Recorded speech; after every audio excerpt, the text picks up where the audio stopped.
하나님 말씀 구약 성경 사무엘하서 2장 1절에서 4절까지 말씀 보십니다. 우리가 매일매일 삶에 당연히 이제 이렇게 할 거다. 직장이라는 일은 정해진 거고 직장에서 일을 하고 또 하루하루 어떻게 살지가 이제 우리가 살았던 삶이 있잖아요. 때로는 이제 삶의 방향이 있고 또 어떤 일을 결정하고 새로운 것을 할 때 방향이나 어떻게 해야 되지? 어떤 방향으로 가야 하지? 매일매일의 삶 그리고 당면한 문제를 예수 믿는 우리들은 하나님의 자녀인 우리들은 어떻게 해결해 갈까 하는 것이죠. 어쩌면 너무 당연한 거죠. 아침에 직장 갈까 말까? 당연히 직장 가야죠. 직장에서 맡은 일이 있는데 어떻게 해야 할까? 잘해야 되겠죠. 근데 그걸 어떻게 하는 게 잘하는 거지? 또 이제 직장 일을 하다가 어떤 문제가 생겼어. 힘들게 하고 어려운 게 생겼어. 어떻게 해야 하지? 그런 것들에 이제 매일매일 부딪히는 문제를 예수 믿는 사람으로서 그리스도로서 어떻게 해결해 나가야 되는가? 답은 딱 이것이 아니지만 성경에서 여러 가지가 있죠. 그러니까 우리가 이미 상식적으로 늘 하는 상식에도 답이 있을 수가 있죠. 그건 기도하기 전에 먼저 예를 들면 직장에서 일할 때 열심히 해야겠죠. 그런 상식인데 어떻게 또 방향 매일매일 마주하는 문제 앞에서 어떻게 해야 할까 할 때 몇 가지로 함께 말씀을 나누려고 합니다. 사무엘하 2장은 제가 참 좋아하는 말씀인데 제 설교를 계속 들으신 분은 이제 이미 알고 계실 거예요. 다윗이 이제 앞에 1장에서 사울 왕이 죽습니다. 다윗이 이제 군대 사울의 그 형들을 면회했다고 골리앗을 죽이고 골리앗 죽인 다음에 이제 이략 이제 스타덤에 오르죠. 그래서 사울은 천천히 다윗은 만만이다. 백성들과 온 방백들이 다윗을 좋아했다고 그랬어요. 근데 그것 때문에 이제 사울 왕의 시기를 받아서 20년 동안 이제 굉장히 어려움을 겪죠. 근데 또 한편으로는 그 어려움이 하나님을 의지하는 시기가 되었어요. 그래서 제가 성경을 읽다가 다윗이 언제 인정받았냐면 어려울 때, 어려운 시기에 하나님을 잘 따라서 인정받았어요.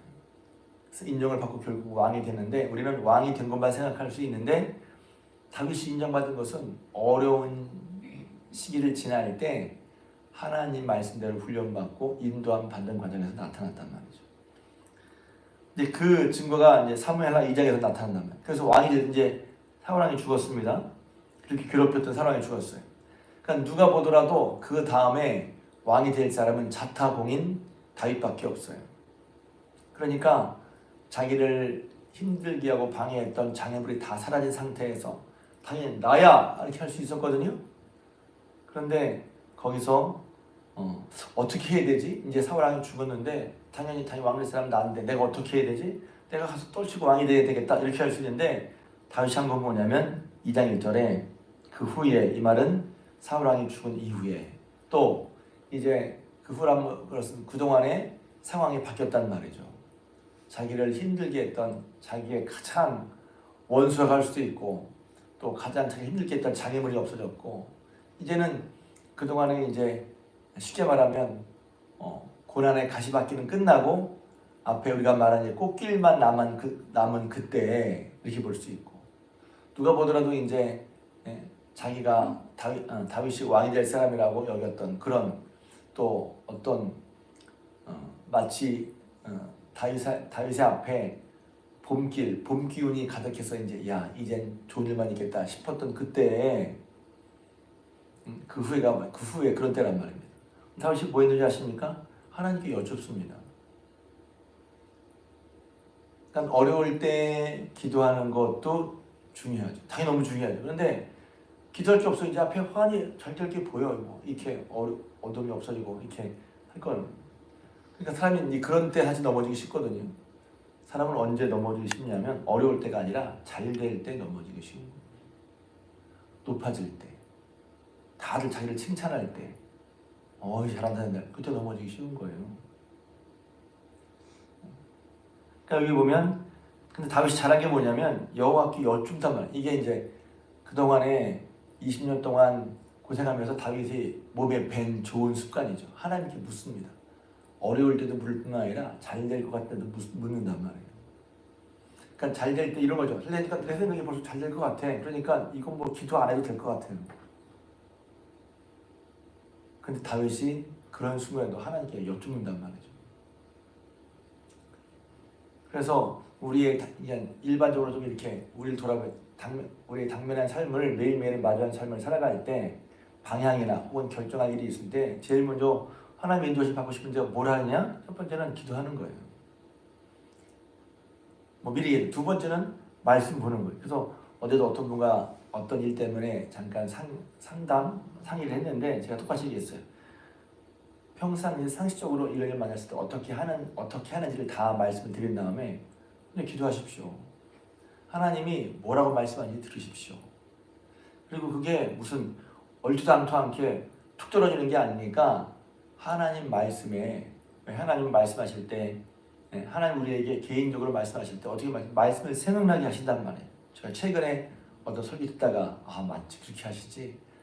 성경 말씀을 읽으면 하나님이 그 말씀을 생각나게 하신단 말이에요. 그래서 그때 생각나는 말씀은 그냥 깨달았다가 아니라 하나님의 말씀이란 말이에요. 하나님의 말씀 기도하고 하나님의 말씀을 따라갈 때 그리고 그렇게 따라갔는데 또 새로운 상황이 나타나면 또 하나님께 기도하고 말씀 보면서 가는 거란 말이죠. 여기 보면 다윗이 이렇게 여쭈어 이르되 전 이것도 참 부러워요. 이렇게 응답을 즉각 받았는지 모르겠지만 딱딱 받으면 얼마나 좋을까. 그러니까 다윗도 하나님을 신뢰하고 또 신뢰한 다윗이 기도할 때마다 하나님이 또박또박 응답을 주신단 말이에요. 여호와께 여쭈어하라되 내가 유다 한 성읍으로 올라가리까. 이제 사울왕이 죽었으니까 그동안 도망다니던 처지였는데 어떻게 할 거예요? 누가 보더라도 올라가는 게 당연하지. 근데 그렇게 하지 않았다는 거예요. 하나님을 의뢰했다는 거예요. 기도합니다. 올라갈까요? 유다 한 성으로 올라갈까요? 그러니까 하나님이 말씀하십니다. 여호와께서 이르시되 올라가라. 방향을 인도함 받죠.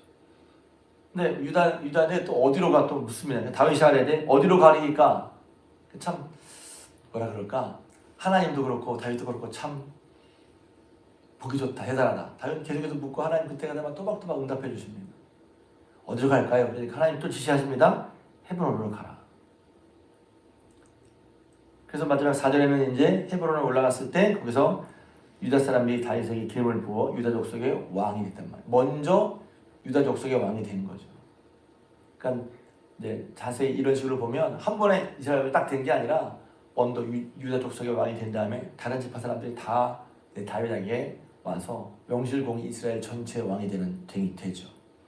그러니까 그런 과정이 우리가 신앙이라고 한다면 그런 모든 과정 없이 그냥 툭 하고 세워지는 것 같은데 보면 그런 과정을 겪습니다. 그러니까 이렇게 인도 받는다는 것이죠. 그리고 갈 때 데리고 갈까 말까, 가족들을 데리고 갈까 말까, 자기의 추종들을 데리고 갈까 말까, 이것은 너무 당연한 거예요. 다 데리고 올라간단 말이죠.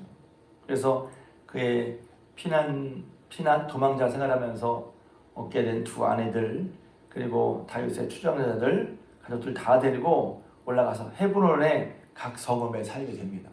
그리고 거기서 유다의 왕으로 등극을 하게 됩니다. 그는 첫째는 이제 모든 그런 하루하루의 삶, 매일매일 삶을 맞으면서 살아갈 때 예수님 믿는 우리는 하나님의 자녀로서 하나님의 인도하심을 받는 것이 중요한데 인도하심이 너무나 많이 나와 있죠. 가장 제가 좋아하는 인도하심 불기둥 구름기둥. 광야 생활에서 하나님께서 눈에 보이도록 사인을 주셨단 말이죠. 구름기둥이 딱 뜨면 출발. 가다가 내려앉으면 거기가 쉬는 곳. 어느 때 가야 돼? 불기둥이 뜰 때 가야 되는 거죠. 그래서 방향과 때를 또 불기둥 구름기둥으로 밤에는 불기둥으로 따스하게 누구나 다 알 수 있게 낮에는 구름기둥으로 시원하게 그렇게 인도하셨단 말이죠. 그러니까 하나님과 매일 밥 먹자는 것처럼 하나님과 동행하면서 하나님을 신뢰하고 하나님의 인도하심을 구할 때 하나님이 인도하신다는 말이죠. 그러니까 이게 어떻게 보면 때로 막연한 것 같기도 해요. 근데 막연한 것 같지만 그래도 해보면 하나님이 그 속에 반드시 인도하심이 있단 말이죠. 여기 보면 그 인도하심의 구체적인 방법은 뭐냐면 하나님을 그러니까 마음속에 보이진 않지만 하나님을 의뢰하는 것이죠. 하나님을 신뢰하고 그 하나님을 의지해서 그 하나님께 기도한단 말이에요. 하나님 말씀하시고 말씀하신 대로 따라가는 거죠. 또 이런 것도 있죠. 어떤 일이 생겼을 때 그 일이 앞에서 너무나 망연자실한 거예요. 그건 이제 사무엘하 앞에 사무엘상 30장에 있잖아요. 다윗과 함께한 사람들과 함께 다녔을 때 시글락에 살 때 아말렉 사람들이 와가지고 다윗의 가족들과 자기 부의 가족들을 싹 다 잡아가지고 아말렉 사람이 다 데려갔죠. 그래서 나갔다 온 다윗과 그 부하들이 막 이제 자기의 가족들, 왜냐면 피난살이 도망살이에 힘을 주고 위로 주기 가족들이었는데 가족들을 다 잡아갔으니 다윗의 부하들도 말입니다. 눈이 돌아갔어. 피해 시켜보라고. 그래서 막 다윗을 죽이려고 그래. 다윗의 입장에서 뭐 다윗 자신도 가족을 지금 빼앗긴 상태가 되었고 뭐 언제 그 부하들은 자기 따라오라 그랬나요? 자기들이 좋아서 따라와 놓고선 이제 그래도 가족들이 없어지니까 그 모든 게 다윗 탓이냐? 다윗을 돌로 쳐 죽이려고 했단 말이죠. 제가 볼 때 다윗의 가장 큰 위기가 바로 이것이었어요. 그런데 그 다음에 나온 말이 뭐냐면 다윗이 크게 다급하였으나 여호와를 힘입고 용기를 얻었더라. 그러니까 이건 이제 단순하게 인도하는 게 아니라 우리의 삶의 태도를 볼 수 있죠. 다윗이 여호와를 의지하여 용기를 얻었더라. 그 하나님 여호와를 힘입고 용기를 얻었더라. 하나님으로부터 힘을 얻었다는 거죠. 그래서 저는 또 이 말씀 볼 때 야, 이게 진짜 다윗이 하나님 의지했구나. 다윗이 남은 게 아무것도 없는 거예요. 자기를 따라왔던 600명의 부하들마저도 사울하고 맨날 자기를 잡으러 다니려고 하고 자기를 따르면서 그래도 다윗을 죽으로 섬겼던 600명마저도 돌을 던지려고 해. 다윗은 내 생각에 다윗 억울하기도 하고 답답하기도 하고 다윗 자신도 실망이 되고 낭망스러울 수 있지 않겠어요? 우리가 살다 보면 말 한마디도 기분 나빠하고 어떤 사건 때문에 마음이 상해서 우리 삶이 흔들거리고 우리 마음이 중심을 잃기도 하는데 말입니다. 그런데 다윗을 보면 그 정도가 아닌 거죠.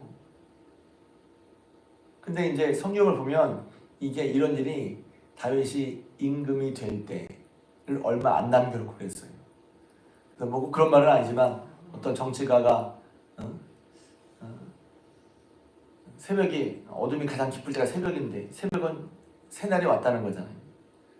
새벽이 가장 어두울 때인데 그런 것처럼 다윗이 가장 어두울 때인데 다윗이 어떻게 했냐면 아무것도 없었지만 이게 이제 저는 어떻게 신앙의 진수, 신앙의 알맹이를 보여준다고 생각해요. 아무것도 없었는데 다윗이 어떻게 용기를 얻었어요? 여호와 하나님을 힘입고 용기를 얻었어요. 하나님을 힘입는 거. 그러니까 다른 아무것도 없고 섞인 게 아무것도 없고 하나님만 힘입어 용기를 얻었단 말이에요. 우리는 하나님이 주셔서 내게 주신 사람으로 용기를 얻고 하나님이 주신 돈으로 용기를 얻고 하나님이 해결해 주신 상황으로 용기를 얻기도 하잖아요. 그것도 필요하죠. 그것도 맞죠. 근데 그런 게 아무것도 없어. 근데 하나님으로만 용기를 얻었단 말이에요. 제가 속으로 야 이거 신앙의 진수를 보여준다.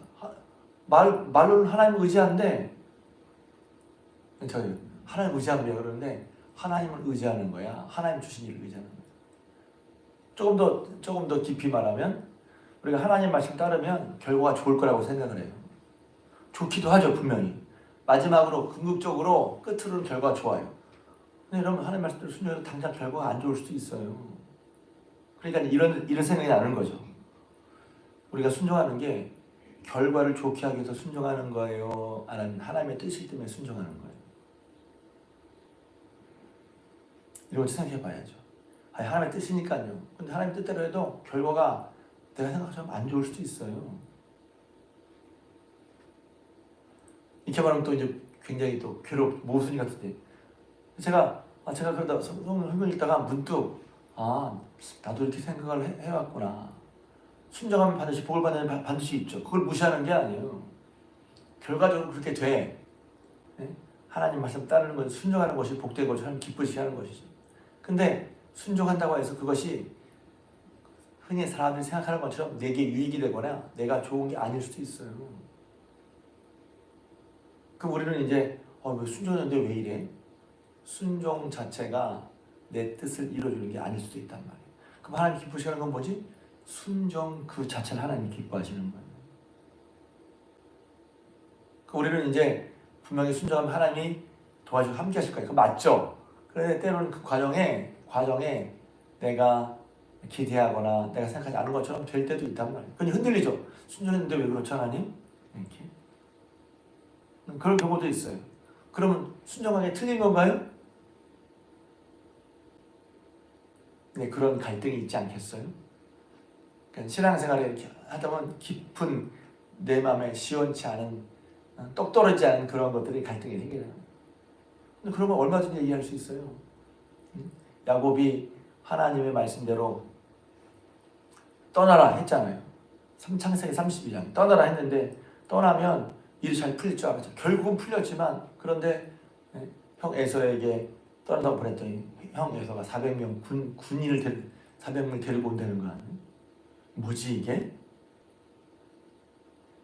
다윗이 기도하잖아요. 내가 하나님의 떠나라 순종했으면 우리의 생각이 그 앞에 일이 잘 풀릴 것 같았단 말이에요. 그런데 400명을 데리고 온대. 하나님 왜 그러신 거예요? 전 순종했는데. 그렇게 얘기했잖아요. 모세도 마찬가지죠. 말씀도 순종했는데 하나님 했더니 바로 같은 화를 내고 또 제가 하나님 말씀 받았다 와서 해서 얘기했을 때 들었던 이스라엘 자기를 원망한다는 거예요. 이거 어떻게 순간적으로는 그럴 수 있죠. 그러니까 하나님 우리가 어떤 당면한 문제를 해결하거나 그 방향을 나갈 때 어떻게 해야죠? 하나님을 의뢰하는 게 뭐죠? 보이지 않는 것이지만 중요한 태도. 하나님을 의뢰하는 것이죠. 하나님을 기뻐하는 거란 말이에요. 시편의 말씀에 하나님을 여호와를 기뻐하라. 그가 내 마음의 소원을 내게 이루어 주시리. 하나님을 이렇게 기뻐한다는 말이 여러 가지 의미가 있어요. 하나님을 기뻐한다 하는 말이 하나님을 좋아하고 하나님을 사랑하고 하나님을 신뢰하고 하나님의 인도에 따라 가기를 바란다는 그런 마음의 태도. 여호와를 기뻐하는 것이 참 복된 것이죠. 그런 마음 태도와 주님을 신뢰하면서 실제로는 뭐예요? 어떤 상황 속에 딱 들어갔을 때 하나님을 힘입는 거, 또 하나님께 의뢰하고 기도하는 거, 기도하면 말씀하시는 거, 응답하시면 그 응답하신 대로 따라가는 거. 여기에 기본 툴로 있으면서 계속해서 요 한 일이 해결된 다음에 또 다른 상황이면 또 다른 상황이면 똑같이 또 하는 거예요. 그런 가운데 내 생각이 못 볼 수 있으니 하나님의 인도하심을 받기 위해 말씀을 보는 거란 말이죠. 계속 하나님이 내게 말씀하시도록 말씀을 통해서 보고 또 하나님께 기도하고 그럼 하나님께서 이런 상황을 인도하시단 말이죠. 사무엘상 30장에도 제가 좀 말씀이 왔다 갔다 하는데 그렇게 뺏긴 다음에 다시 힘을 얻고서 뭐 했냐면 사람들이 다시 죽이려고 하다가 힘을 얻은 다음에 다시 용기를 얻어서 에봇을 가져와라 기도하죠. 실제로 뭘 기도하냐면 하나님 제가 잃어버린 식솔을 살려고 하는데 이게 되겠습니까? 하나님 쫓아가라 말씀하십니다. 그래서 똑같이 인도함 받아요. 그래서 막 가는데 어떤 일을 벌여집니까? 어떤 사람들은 부하중에 어떤 사람이 약해서 데리고 갈 수가 없어요. 그래서 한 200명인가를 떼놓습니다. 계속 가는데 믿고 가는 거죠. 가다 보니 이 일을 이제 아말렉을 붙들러 가야 되는데 가다가 200명은 못 가겠다는 거예요. 그래 알았다 하고 또 가죠. 가다가 아말렉 사람들이 종으로 잡아왔다가 버린 애굽 소년을 만나잖아요. 잘 치료해 줍니다. 그러니까 바쁘다고 야 너 같은 거 뭐야 이렇게 하는 게 아니라 만난 사람을 잘 치료해 주니까 알고 보니까 치료해 주고 보니까 아말렉 사람이 종으로 부리다가 버리는 거예요. 그러니까 아말렉 사람들을 잘 알죠. 그러니까 그 소년이 저를 죽이지 않고 아말렉에게 돌려주지 않으면 제가 다 알려드리겠습니다. 그래서 그 소년을 통해서 아말렉 사람들에 대한 정보를 다 알게 됩니다. 지금 이렇게 노략질한 다음에는 어디에 가서 뭐라고 있을 겁니다. 그래서 그곳에 이제 가서 공격하죠. 그래서는 그 다음에 나올 말이 감사한 말이면 이런 것을 다 찾습니다. 할렐루야. 이런 것을 다 찾아요. 한 사람도 죽지 않았어요. 뿐만 아니라 그 공격하면서 블레셋이 다른 데를 이제 공격하면서 뺏었던 거 가지고 다 더 얻어옵니다. 더 얻어와. 결과로 보면 그렇다는 거예요. 처음에는 가족들을 잃어서 죽을 지경이었는데 하나님께로부터 힘을 얻고 그런 다음에 힘을 얻어서 이제 하나님께 여쭙고 인도하심을 따라가라 받은 다음에 가서 이제 사람을 만나게 되고 그 사람을 통해서 이제 방법을 알게 되고 그래서 결국은 공격을 해서 이러던 걸 다 얻고 뿐만 아니라 더 얻었어요. 할렐루야. 그러니까 이런 것이 그냥 얘기가 아니라 그냥 케이스로 삼고 우리가 매일매일 삶에서 어떤 방향으로 방향을 어떻게 잡고 어떻게 해야 할까 할 때 너무 당연한 얘기지만 우리 정체성은 그리스도인이잖아요.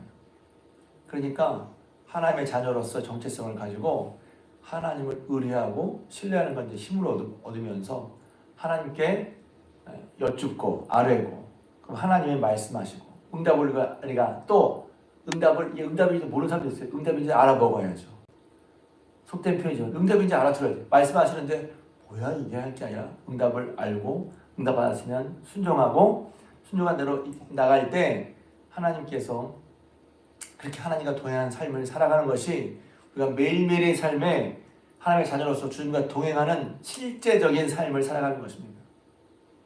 저와 여러분들도 우리 종의 성도님들이 믿음으로 주님과 동행하는 이런 실제 삶에서 승리하시기를 주님의 이름으로 부탁을 드립니다.